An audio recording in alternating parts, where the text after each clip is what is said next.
With the permission of the sponsor, Yeah. may I ask some questions and clarifications? Yeah, you're very welcome to ask your questions. Thank you. May I know, so this bill is, the short title of this bill is the Anti-Agricultural Economic Sabotage Act. May I know what laws we have in place that currently govern anything similar to agricultural economic sabotage or maybe smuggling of agriculture, if that's a Yeah. better way of phrasing that question? What laws Yeah. would govern that? Last 2016, we passed the Anti-Agricultural Smuggling Act, which is still in force right now. And at the same time, we have the Priced Act and what? The Customs Modernization Act and Okay. So you the mentioned, Philippine Competition Commission Act. okay, in terms of identifying or listing the agricultural products that would be agricultural products that would be imported and would be subject of a penalty, where would that current list be found? Is it in the Anti-Agricultural Smuggling Act? Yeah, it's not smuggling, it's Anti-Agricultural Economic Sabotage Act because we are not just punishing smuggling, but we are punishing also cartel profiteering and hoarding. And we have a list of agricultural products that will be governed by this act, like rice, sugar, corn, beef, pork, poultry, dairy, garlic, onion, carrots, fruits, fish, and other aquatic products, cruciferous vegetable, and tobacco. 14 of them. So, but my question was, what is the current governing law? It's the Anti-Agriculture Smuggling Act. That is the Just current law. smuggling, Yes, yeah. yes. But the cartel profiteering and It's not there, hoarding yes. is under the Price Correct. Act. Yes, I'm not yet asking, I'm not yet there. I'm just asking about the list of products. If I were to look for a list of products that would be subject of a penalty if they were imported without the proper permits, it would be here in the Anti-Agri Smuggling Act, correct? Yes. Okay. And And yeah, yeah. I'm looking at that list and it mentions sugar, corn, pork, poultry, garlic, onion, carrots, fish is the eighth, and cruciferous vegetables would be the ninth Yeah. in its raw state. So am I correct that there Yeah, are but- currently nine agricultural products Yes. that are subject of this Anti-Agricultural Smuggling Act of 2016? There are 10 daw. 10 10. ba? Ano ba yung nakalimutan ko? Rice. Or at the end, it says rice. So 10 including rice. But And- now it's 14. No, not yet, ma'am. Okay. We're still talking about the existing. The existing, it's 10, right? Okay. And there is no other law that penalizes the smuggling of these agricultural products. In other words, wala na akong hahanapin na ibang batas. Dito ko makikita yung listahan yan. It is 10. Correct? Okay. Ano ho yung nadagdag ngayon? Ito na yung tanong ko, with your existing bill, what other products were added to this list? Kasi you said you have 14. So ano yung apat? Tobacco, Okay. Beef, dairy, beef, dairy, tobacco, and fruits. and fruits. And fruit. Beef, dairy, tobacco, and fruits. Okay. So, di ko naman ho ito, this is a, how would I call it? This is a,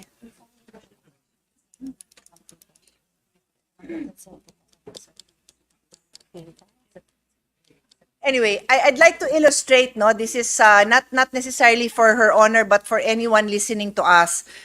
If we remember Sesame Street, and they would have, they will show us pictures, and they will say which one here doesn't belong. I will put 14 pictures, and I wish I had time for the illustration because my point here is going to be better understood with pictures. Pero i-visualize nyo na lang. So, sugar, corn, pork, poultry, garlic, onion, carrots, fish, cruciferous vegetables, rice, then tobacco, beef, dairy, fruits. Which one doesn't belong?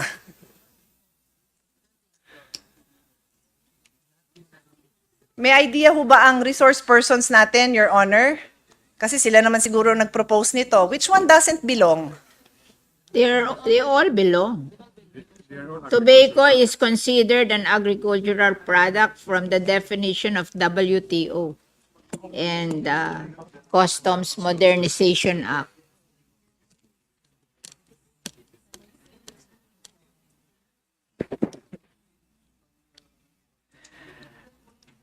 Kasi po, if I look at the definition of economic sabotage in agriculture, it states in your Section 3, letter E, economic sabotage in agriculture refers to any act or activity that disrupts the economy by creating artificial shortage, promoting excessive importation, manipulating prices and supply, evading payment or underpayment of tariff and custom duties, threatening local production and food security, gaining excessive or exorbitant profits by exploiting situations, creating scarcity, and entering into agreements that defeat fair competition to the prejudice of the public. So ito po, tama ba? Basically, this is the crux of this bill, no? It's defining what is economic sabotage in agriculture. Tama po ba? Yes. Okay. And I will now relate that to the Declaration of Policy, which states that it is also the policy of the state to prevent smuggling of agricultural and fishery products as this negatively affects agricultural production, supply of agricultural products, stability of prices, and threatens the food security of its people. Paano kung nakathreaten ng food security ng mga Pilipino ang tobacco? Kinakain ho ba ng mga But, Pilipino ang tobacco? But it is defined as an agricultural product. Maybe ang justification nila sa tobacco is yung smuggling ng tobacco will make tobacco cheaper sa mga tao, na it will defeat the purpose of us imposing higher taxes on tobacco, so it will become more expensive, so people will not use tobacco. Ay, teka, So, ulitin ho natin yon. People will not use tobacco. Gusto ho nga because natin yun, di ba? Kasi nakakasama because sa of the katawan high ng tobacco. taxes, it becomes expensive. So people will not use tobacco more because they have to pay a big high price for tobacco. Pero pag inalaw mo yung smuggling, dadating sa Pilipinas na mura ang tobacco, which defeats the purpose. Maglulus tayo ng ating tawag doon income from Revenues. taxes, and at the same time it will defeat the purpose of us controlling the use of tobacco in the Philippines. Well, that part of the response I understand because this representation was the chairman of the Committee on Ways and Means when we, a couple of times over the more than a decade, no, na, well, chairman in the last 3 years, but involved in the taxation of tobacco and related products. Naintindihan ko po na we tax tobacco products, number one, to make it less accessible to the youth because nakakasama naman ito sa kanila. And number two, added revenues for the government. Naintindihan ko po yung portion na yon. Yung portion na hindi ko maintindihan is kung bakit siya kailangan isama sa economic sabotage. Ganun ba siya kaimportante para sa atin such that isasama natin sila sa mga produktong nakaka-affect ng ating food security? Ganun siya kaimportante? Sinasama natin because rampant ang smuggling ng tobacco in the Philippines. So, naipagbibili na mas cheaper. So, hindi natin na-achieve yung we discourage the youth from using tobacco. It's for another reason. Not really for food security.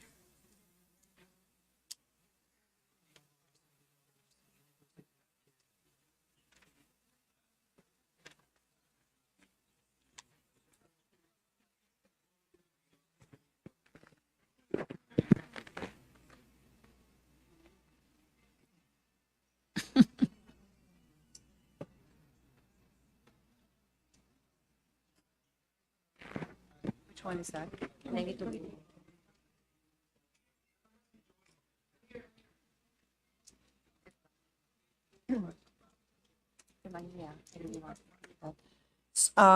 Thank you, Your Honor, for your patience. I am just reviewing this now, so I am gathering all the information to make this interpellation short but relevant.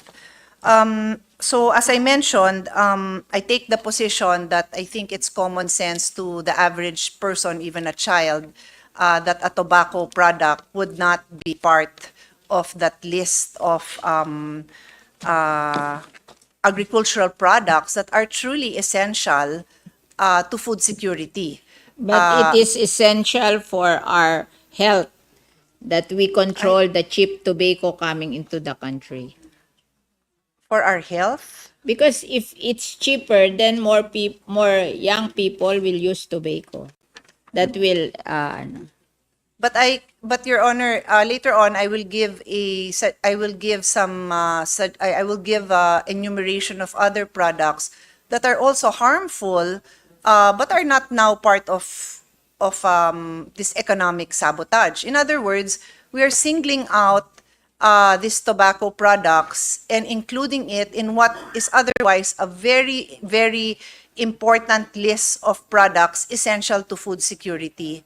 and I beg to disagree that tobacco products should be included in this but they list. are the livelihood of the majority of people in the northern Luzon. If it's not for food, it's a livelihood of people.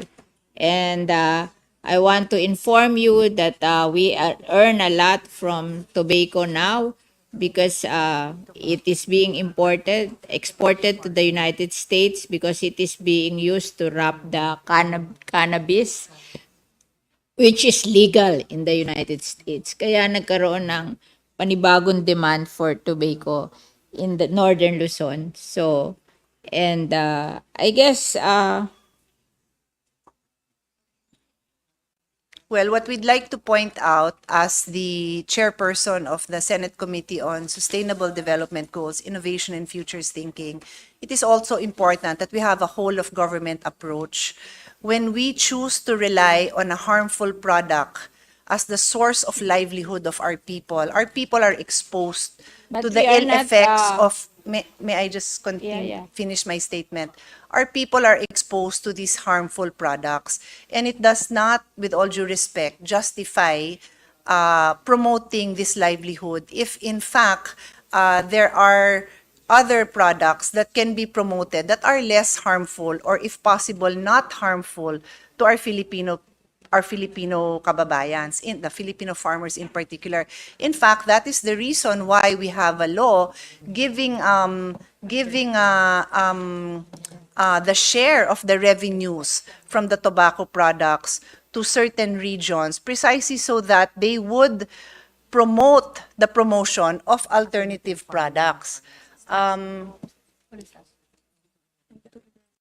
RA 9211 refers to the program that shall promote cooperative programs to assist tobacco farmers in developing alternative farming systems, plant alternative crops, and other livelihood projects. So I only mention this, Your Honor, because the sponsor mentions that we need to include tobacco products because this is a source of livelihood. I'm mentioning the counter argument that under an existing law that we passed, I don't know, maybe 20 years ago, we are supposed to veer away from these harmful products. We should, in fact, be promoting the production of rice, of vegetables, of fruits, yung mga nasa listahan po ng ating sponsor, hindi po ang tobacco product. That is just my intervention on that point, Your Honor. But as I was explaining, if you allow the smuggling of tobacco, it will come to the Philippines cheaper and more young people will use it. And then at the same time, we lose yung proceeds from taxes. I'm just pointing out that there is a new market for tobacco abroad, not in the Philippines, but because it is being imported by the United States.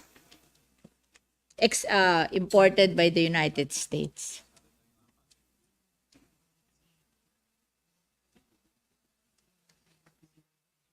Kasi dati, magpapalit sila ng livelihood. Kaso ngayon, ang bili daw ng tobacco being exported to the US.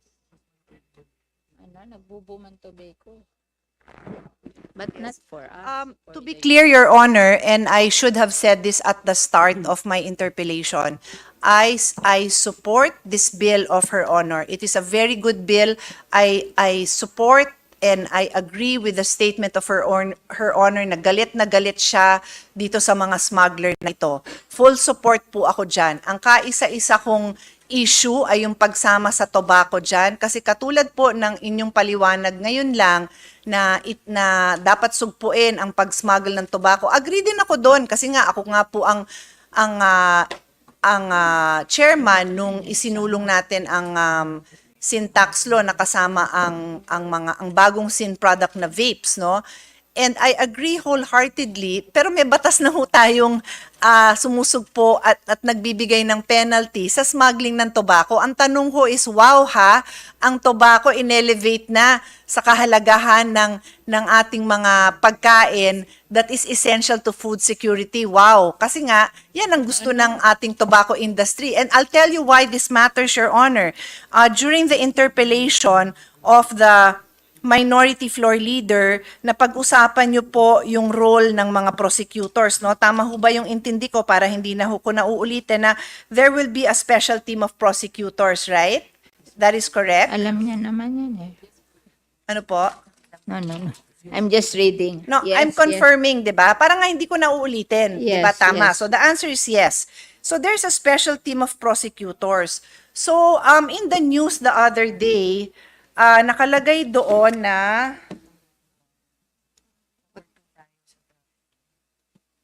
of minors or what? Where's that?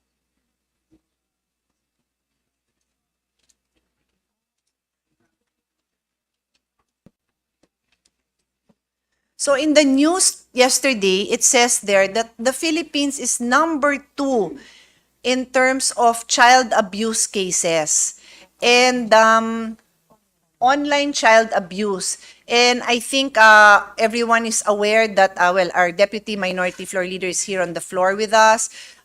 She's also very much active in strengthening our ability to prosecute trafficking, those involved in trafficking, to do whatever we can because these are our children that are being victimized here, are women, the most vulnerable. So marami ho tayong mga crimes na kailangan ang full attention ng ating prosecutor. And agree po ako that our prosecutors will also be involved in addressing economic sabotage dito sa mga walang hiyang mga importer ng mga overpriced or smuggled or kung anumang violation nila sa mga essential commodities. Again, banggitin natin yung bigas, gulay, kung anumang importante. Pero pag sinama sa tobacco, parang ako naman, agree naman ako, ayoko talagang niloloko din tayo ng mga yan. There was a time, Your Honor, 6-7 years ago, during the time of President Duterte, na nawala na ang Mighty, tama ba, Mighty cigarette? Kasi number 1 din yan sa ganon. And full support ako dyan na masugpo yung mga yan. Full support ako. Pero when you elevate it to the importance of an essential food commodity, medyo, I think that's pushing it because it is not fair to the Filipino people who are suffering na yung tabako ay ilagay sa same level ng essential commodities katulad ng kinakain nila araw-araw. Yun lang naman ang position ko, Your Honor. I will just park it there because we may disagree in principle, but I cannot support that ang limited resources natin, including the prosecutors, will be giving the same amount of attention for the smugglers of essential goods like rice. Same attention yung ibibigay nun do sa smuggler ng tobacco. Yun lang po ang comment ko dyan. Okay. We accept your manifestation. Thank you. And then, Your Honor,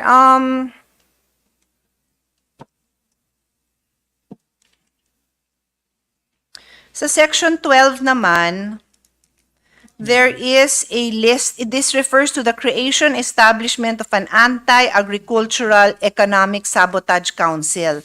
So it Yeah. mentions the members, mga department natin including Agri, DTI, so on and so forth. And then in letter I, it mentions one representative each of the following agricultural sectors whose members shall be nationwide. May isa sa sugar, then rice and corn, livestock and poultry, vegetables and fruits, fisheries and other aquatic products, and si tobacco. May I know who, for example, would be the representative from the sugar industry or from the rice and corn? Who would make up this? Is this the cooperative, the farmers cooperative? Sino ho ba yung magme-member dyan? I think there are association of sugar farmers or other farmers, and they will choose a representative from their sector.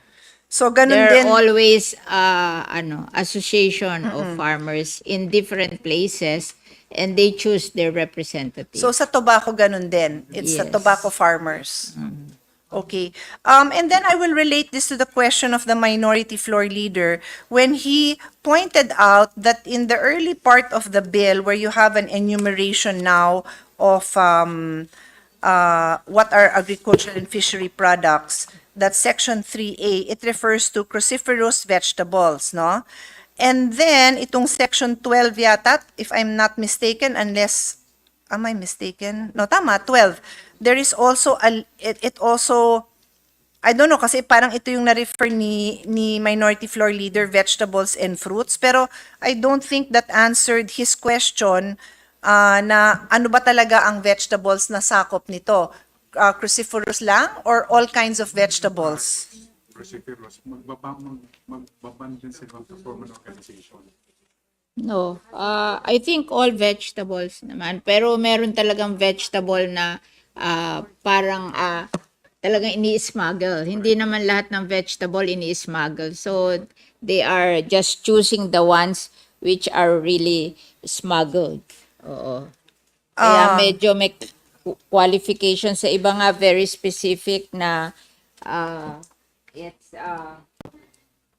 parang garlic, onion, carrots, and cruciferous vegetable. Kasi this is daw yung medyo palaging ini-smuggle. Oo. Hindi naman lahat ng vegetable ini-smuggle.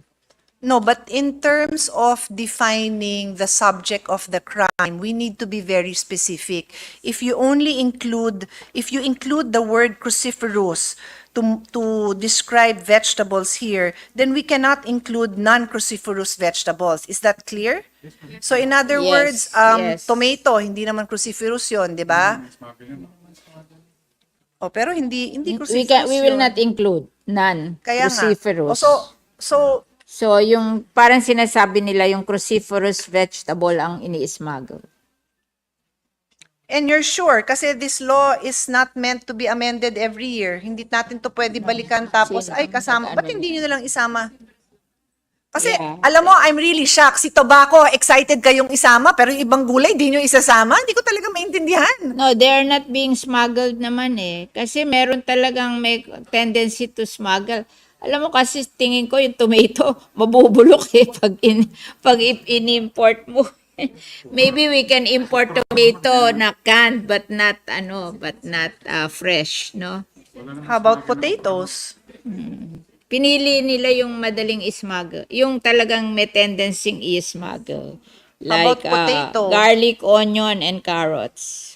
Hindi, kasi kung garlic, onion, and carrots lang, edi wag nyo na isama si cruciferous dahil paulit-ulit ito tayo sa daw, garlic, ano, onion, and carrots if that's all you want to include. Family daw to ng cabbages eh. Broccoli. Broccoli. I yan. know. I'm Kasi addressing ano my to I know eh, to the tingin ano ko ha. produce in cold weather, no? Oh, kaya medyo may shortage. Pag nagsi-shortage sa car region, then we import. I leave it up to the sponsor. I'm just pointing out that this law is meant to be. Kasi this is a product of many hearings also eh. And then it's the opinion of the sector in agriculture. So, dito sa list nyo of representatives, then it should be a representative from the specific cruciferous vegetables that are affected. Yes. Hindi ka pwedeng mag-representative ng kamatis dahil hindi yan kasama. Tama ba? Pero dito lang naman vegetable and fruits eh. Pinagsama na eh. Hindi, kasi there are only 1, 2, 3, 4, 5, 6. There are 14 items but only 6 were ano. Ganito na lang. Yun nga po yung point ko. Ganito na lang. Can we just spread in the records that when we say that there will be one representative from each of the following sectors, the representative for vegetable and fruits would definitely have to fall within the farmers cooperatives that are growing Vegetable and fruits. No, hindi nga po. Vegetables and fruits nga, pero the cruciferous vegetables that was being referred to earlier, because otherwise, why will you have a representative that doesn't fall under them? Yes, ma'am. Yeah, we will clarify under the amendment. Clarify nyo na kasi.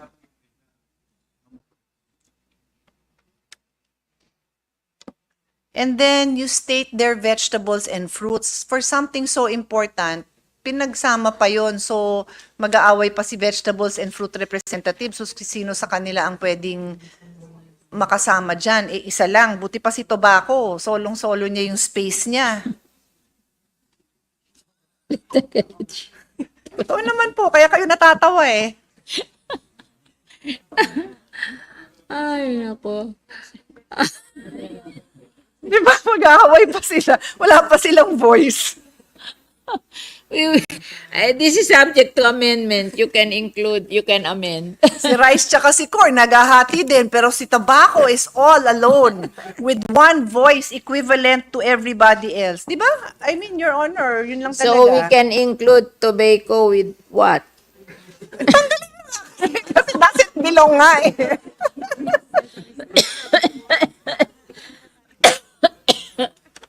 Ako, I have no, except talagang ito yung lumabas sa study na, and I thought that tobacco, preventing smuggling of tobacco is good because that would make tobacco expensive so our people will not use tobacco freely. That's my only reason.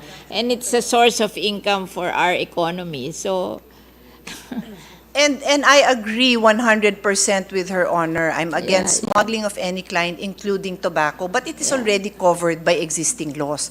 Yeah. Talagang bilib na bilib lang ako sa lobby ng tobacco na nasama siya dito dahil Alam mo, nasama siya.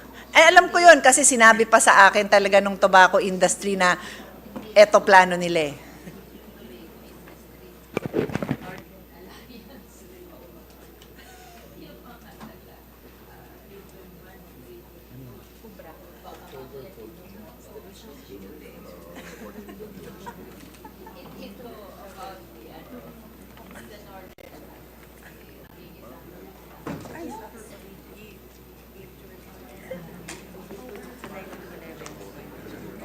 Alam niyo po, yung pinaninindigan kong kalusugan ng kababayan natin, regardless naman po kung anong region, pinaglalaban ko lang ang kalusugan ng mga kababayan natin from whatever region, north or south. So that's why it's my sworn duty to bring this up during our deliberations. for And the Your Honor, information of our dear senator, in my family, walang smoker. and very pro Kaya ano kayo. I am proud to say na nobody smokes in my Yes. family.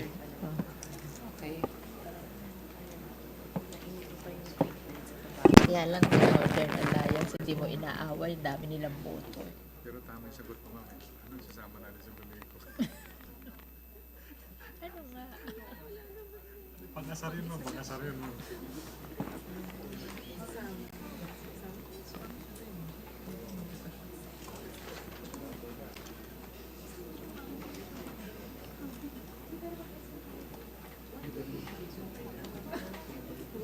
Your Honor, I just need half a minute to go through my notes, but I think I'm done. I think I'm That's done. okay. I have plenty of time.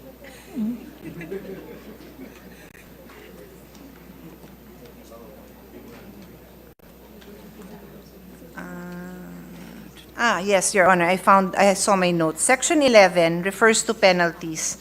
On page 9,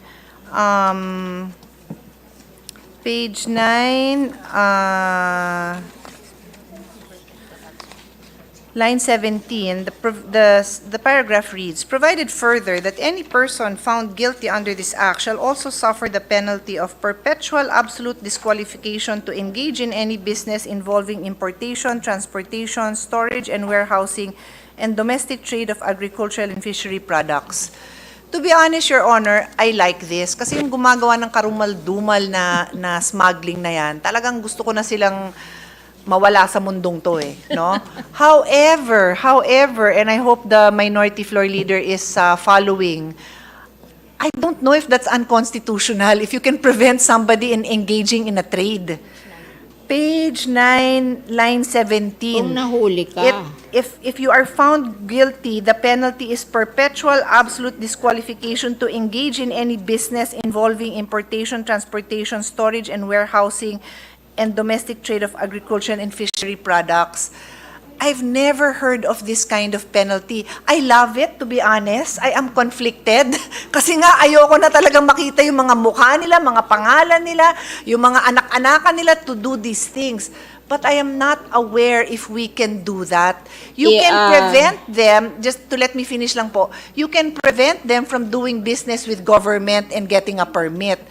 Pero to engage in business, I'm not sure. It's a very interesting question which I challenge all the lawyers in the halls of Congress now to research. Kasi hindi ko pa narinig na na-prevent mo yung tao to engage in business.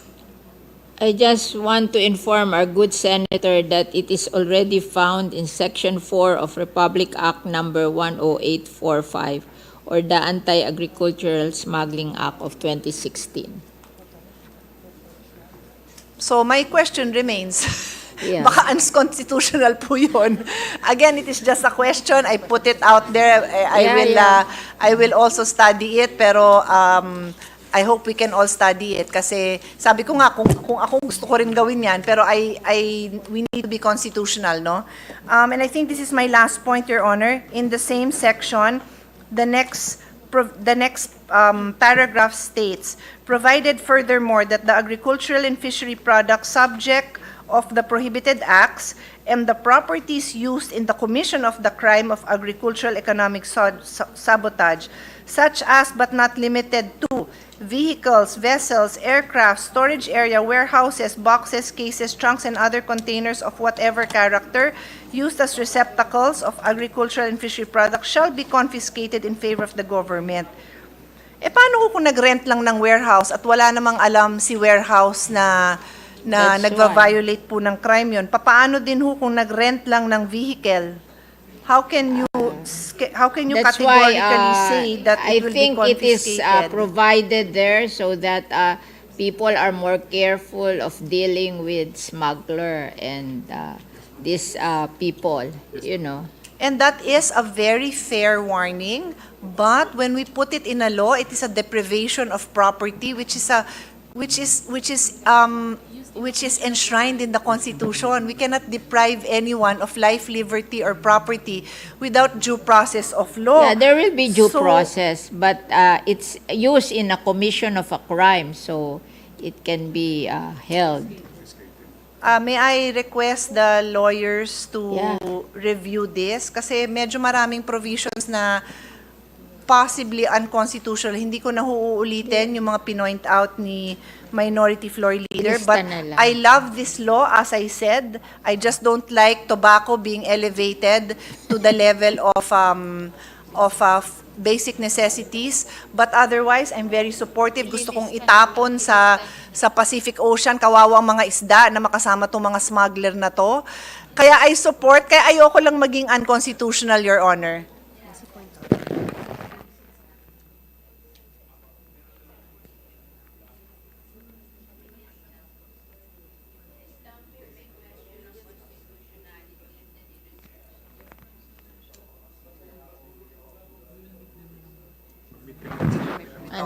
And Your Honor, just to point out, when I mentioned that baka unconstitutional yung provision that provides for absolute disqualification to engage in any business, the words used were perpetual absolute disqualification to engage in any business involving importation, transportation, storage, and warehousing and domestic trade of agri and fishery products. Her Honor responded that this is already found in the Anti-Agricultural Smuggling Act. But to be clear, what is provided in the Anti-Agricultural Smuggling Act is this provision. Any person, natural or juridical, found guilty under this act shall also suffer the penalty of perpetual absolute disqualification to engage in any business involving importation. Unang-una, napaka-limited nung sa act na yun sa importation. Number two, you need you need government clearances to import. That's why yung sinabi ko is No. you can prevent them from dealing with government or engaging in something that involves a government permit, and that's why the importation I feel should be okay. The provision as it Can I stands in the law. intercede? Can I intercede? Of course. Because that particular law is against smuggling only, but today we are widening the scope. It's cartel, hoarding, and Yes, profiteering. Your Honor. So maybe it's wider in scope. Yes, but when you define the crime and you widen its scope, the penalty should not be violative of the Constitution. And the Constitution still states that there is, we cannot deprive anyone of property without due process of law. So may I request the agencies that are pushing for this bill to review this carefully from a constitutional standpoint. Kung pwede bang mag-deprive tayo ng tao ng may negosyo, I will support. I will be the first to support kasi ayoko na talaga silang magnegosyo ng ganito. Ayoko talaga. Pero ayoko din naman masayang ang energy natin na pagkatapos natin hulihin yung mga yan, matapon lang yung kaso, sabihin unconstitutional. We have talked to the minority floor leader. We will list down all the questions with Thank regards to legality, and then Have it they will studied. study. And maybe we can also ask Your Honor DOJ to study kasi nga Yeah. the prosecutors are under DOJ. Yes. So kasama po sila doon. And I Pero recall sila now that you mentioned DOJ, Your Honor, may isa pa pala akong tanong dito. This is under the provision on the We will list down all the provisions. the Nilistahan powers tayo of ng the council. provision. Under the powers of the council, here we go. This is section 13. Hanapin nyo na lang. It says under section 13, hindi ko pa ito na-take up, no? Yung freeze. Under section 13, letter G, the council shall have the following powers: to freeze the funds, properties, bank deposit, placement, trust accounts, assets, and records belonging to a person suspected May amendment na tayo dyan. of the crime punishable under this act. Amendment natin yan. I am not aware, Your Honor. We have Floor an Leader, amendment already. Do we criminalize? Paano kung sabihin ko na I'm suspecting na meron ka sa bulsa mo, Mr. Minority Floor Leader, na binili mo doon sa tabi-tabi na walang permit na sibuyas? Meron ng amendment dyan. File a verified ex parte petition to freeze all related monetary instruments or property before the Anti-Agricultural Economic Sabotage Court. We will create a special court for this, and then we will file a petition if we are going to freeze. We will file in the court. Wala pa ho akong nakitang court dito, or is that No, also there will be an amendment. Because the Committee on Justice is supposed to pass a law on anti-agricultural economic sabotage court, special court. The has agreed to that, the Supreme Court, and instead of passing a separate law for that, he will just make an amendment to provide for that in this law, in this probable law. Si Tol, Senator Tol. So he will make the amendment on Monday, and there will be a court, special court for this. And they said that if they are going to freeze, they will file a petition with the court. If there is a need to freeze, they will file a petition with the court. Oh, sige. We'll read it, Your Honor, when the amendment is made.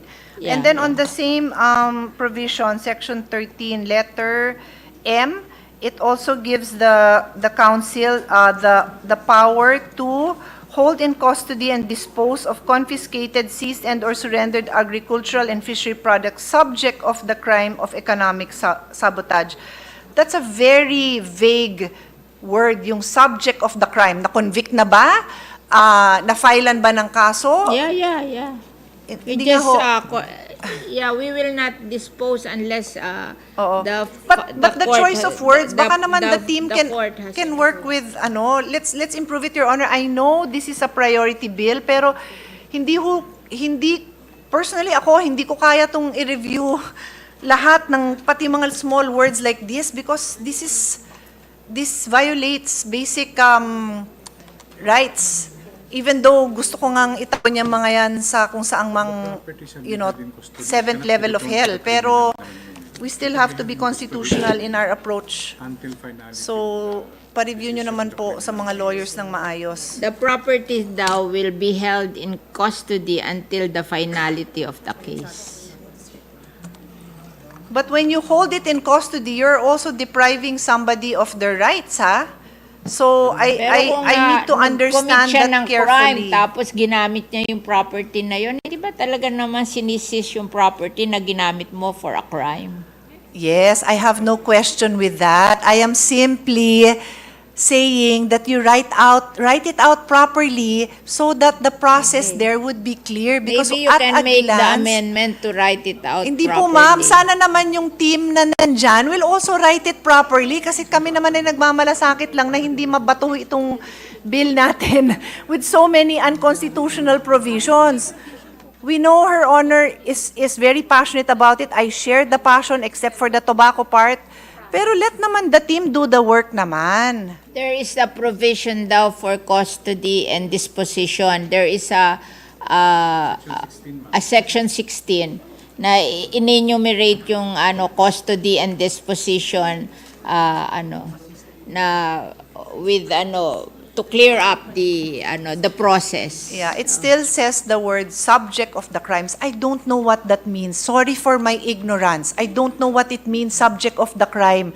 Na-file na ba ng kaso yan? I don't know what it means. Okay, you have to be specific.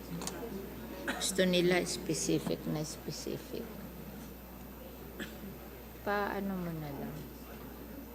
Anyway, Your Honor, I'm very happy to collaborate with Her Honor's Yeah. team, but kindly, I don't have the manpower to make these amendments. I think They the ones will who drafted consult it. the DOJ also. Opo. So, yun lang naman po. Again, I repeat, I am full support, except for the elevation of the status of tobacco to a basic necessity, which it is not. Thank you very much, Your Honor, for your time. Thank you, Mr. President. Thank you, Senator, and thank you, Mr. President. Thank you, Mr. President. Mr. President, at this juncture, I move that we recognize our minority leader, Senator Coco Pimentel, to continue with his interpellations. So move, Mr. President. Senator Coco Pimentel is recognized. Ayusin nyo na lang yung Thank you, Mr. President. wordings. And perhaps, Mr. President, with the indulgence of our minority leader, i-volunteer ko na rin yung ating Senate legal team, Mr. President, as this is going to be an arduous task, Mr. President. I agree so with our esteemed colleagues in this August chamber. And hopefully our legal team would be able to help out in looking into these very important issues that were raised already, Mr. President, in this August chamber. Thank you, Mr. President. Thank you, Minority Leader. Yes, we will instruct the legal team to look into these concerns. Yes, all proceed. hands on deck tayo, Mr. President, kasi